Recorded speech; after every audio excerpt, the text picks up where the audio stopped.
ఇక సినిమా ఇండస్ట్రీలో లైంగిక వేధింపుల గురించి కొత్తగా చెప్పాల్సిన పని లేదు. ఇండస్ట్రీలో కాస్టింగ్ కౌచ్ ఉందని చాలా మంది బహిరంగంగానే వెల్లడిస్తూ తమకి ఎదురైన లైంగిక వేధింపులు, కాస్టింగ్ కౌచ్ కమిట్మెంట్ల గురించి హీరోయిన్లు, క్యారెక్టర్ ఆర్టిస్టులు పలు సందర్భాల్లో వెల్లడించిన సంగతి మనకి తెలిసిందే.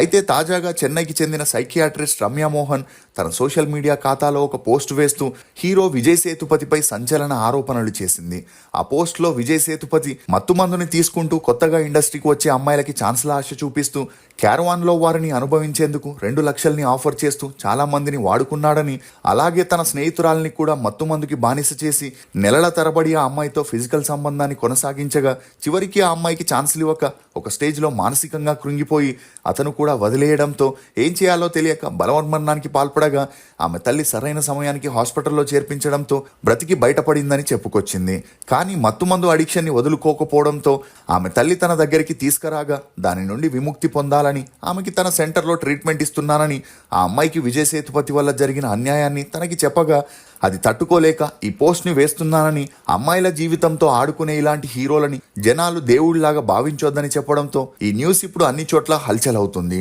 అలా కొద్దిసేపటికే ఈ విషయం నేషనల్ మీడియా వరకు వెళ్లడంతో డాక్టర్ రమ్య మోహన్ ఆ పోస్ట్ ని ఇమీడియట్ గా డిలీట్ చేసింది. దీంతో విజయ్ సేతుపతి అభిమానులు ఆక్రోశానికి గురై మీరు చెప్పిన విషయాల్లో నిజముంటే ఎందుకు ఆ పోస్ట్ ని డిలీట్ చేశారని విమర్శించడంతో అందుకు స్పందించిన డాక్టర్ రమ్య తన స్నేహితురాలు తన పరిస్థితిని చెప్పగానే కోపంతో ఆ పోస్ట్ ని పెట్టిందని, అయితే ఈ పోస్ట్ వైరల్ అయి ఈ న్యూస్ పోలీసుల దాకా వెళితే తన ఐడెంటిటీ అందరికీ తెలుస్తుందని, తనతో పాటు తన ఫ్యామిలీ పరువు కూడా పోతుందని ఆ అమ్మాయి బాధపడిందని, అందువల్లే ఆ పోస్ట్ ని డిలీట్ చేశానే తప్ప ఎవరికీ భయపడలేదని చెప్పడంతో నెటిజన్లు కన్ఫ్యూజన్లో పడ్డారు.